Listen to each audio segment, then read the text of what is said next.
Merhaba sevgili dostlar. Trafik kazaları sadece bükülmüş metal kırık camdan ibaret değildir.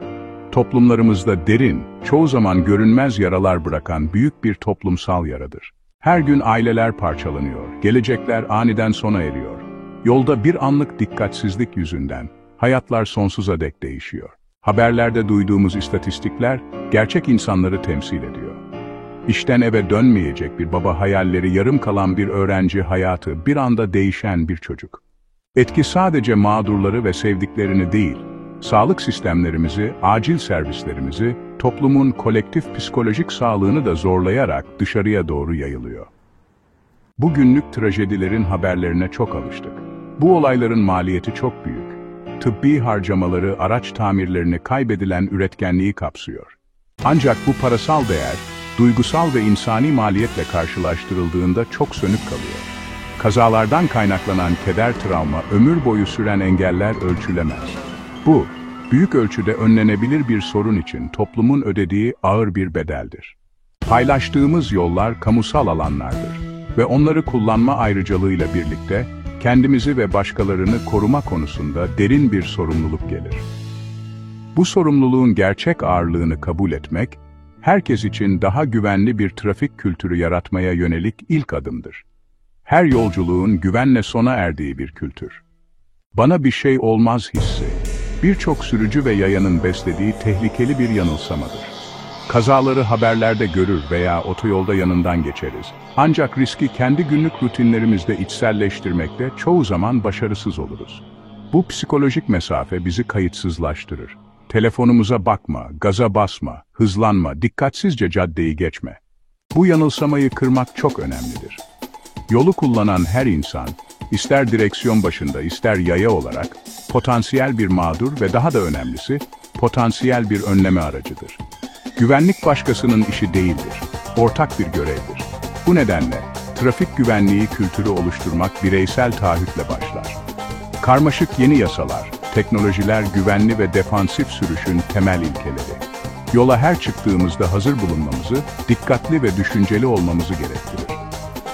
Keşfedeceğimiz 7 kural sadece soyut yönergeler değildir. Herkesin benimseyebileceği pratik, hayat kurtaran eylemlerdir. Bu basit ama güçlü ilkeleri anlayarak ve uygulayarak trafik kazalarının trajik bedelini azaltmak ve yollarımın felaketleriyle varış noktalarına ulaşmasını sağlamak için hep birlikte çalışabiliriz. Daha güvenli yollara doğru bu yolculuğa birlikte başlayalım. Trafik güvenliğinin ilk ve en temel kuralı, hız sınırına uymaktır. Bu sınırlar rastgele sayılar değildir. Yol koşulları, trafik yoğunluğu, potansiyel tehlikeler, insan tepki süreleri dikkate alınarak hesaplanır. Belirlenen limitin biraz üzerinde sürmek bile tepki verme yeteneğinizi azaltır. Bir çocuğun topun peşinden sokağa fırladığını hayal edin. Saatte 50 km hızla giderken güvenli durmak için yeterli zamanınız olabilir. Saatte 70 km hızla aynı mesafe yeterli değildir. Sonuç felaket olabilir. Hız sadece kaza olasılığını artırmaz, şiddetini kat kat artırır. Birçok sürücü daha hızlı sürebileceklerini sanır. Bu aşırı güven ölümcül çarpışmalara yol açar. Düz bir yolda kontrol hissi yanıltıcıdır. Çevrenin ani değişimlerini öngöremezsiniz. Geyik ormandan fırlayabilir. Başka bir sürücü beklenmedik şerit değiştirir. Görünmeyen bir yağ birikintisi kaymaya neden olabilir. Hız sınırları kritik bir tampon sağlar. Hızı tavan olarak görmek sorumlu sürücünün özelliğidir. İlgili basit fiziği düşünün. Kinetik enerji hızın karesiyle artar. 40'tan 80'e çıkmak çarpışma kuvvetini 4x yapar. Bu yüzden yüksek hızlı çarpışmalar yıkıcıdır. Hava yastıkları ve buruşma bölgeleri belirli hızlar için tasarlanmıştır. Bu hızları aştığınızda bu sistemleri etkisizleştirirsiniz. Hız sınırına uymak ceza için değil, hayatta kalmak içindir. Hız görüş alanınızı daraltır, tünel görüşü. Yol kenarındaki olayları daha az fark edersiniz. Yayalar, bisikletliler, kesişen caddelerden yaklaşan arabalar, yavaşlamak bakış açınızı genişletir ve süre kazandırır. Yoğun okul bölgesinde düzgün hız sizi hazır tutar. Hız sınırına uymak, kontrol ve farkındalığın en basit yoludur. İkinci kural, tüm dikkat dağıtıcı unsurları ortadan kaldırmak ve sürüş eylemine %100 odaklanmaktır. Odaklanmış sürüşle birlikte çalışan üçüncü kural, güvenli bir takip mesafesi bırakmaktır. Dördüncü kural, sürücünün temel sorumlulukları, sinyal kullanmak, kör noktaları kontrol etmek, trafik işaretlerine uymak. Beşinci kural, yaya farkındalığı ve karşılıklı saygı.